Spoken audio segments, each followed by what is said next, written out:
caractéristique du Move, qui sera d'ailleurs toujours la sienne et qui est portée par son nom, c'est le mouvement, l'évolution.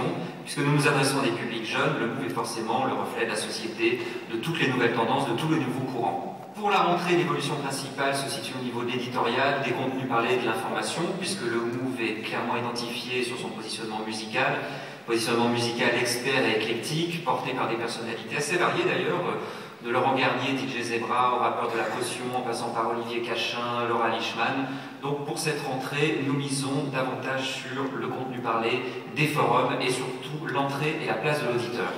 L'éditorial est vraiment caractérisé par une notion de parti pris, une matinale déjà qui est confiée à des gens assez jeunes, donc très proches de notre public.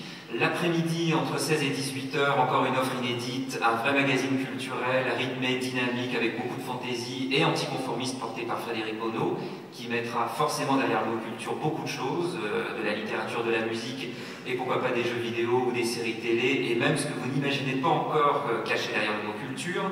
Un parti pris éditorial très fort également le soir de 18 à 20 h avec Eric Lange, il s'agit du forum. Donc le forum, c'est vraiment l'endroit où l'auditeur a une place et un rôle à jouer très important. Un petit rappel historique que j'aime bien faire, c'est que le Move est né exactement au même moment qu'Internet. C'est donc une radio qui doit tenir compte de tout ce que cette culture Internet a amené depuis 10 ans. Notre antenne n'est donc plus une antenne exclusivement musicale, elle est portée, elle est habitée, elle est incarnée par des animateurs-producteurs charismatiques, assez diversifiés. En tout cas, ils sont tous unis par cette même capacité d'incarner la jeunesse en dehors de tous les clichés.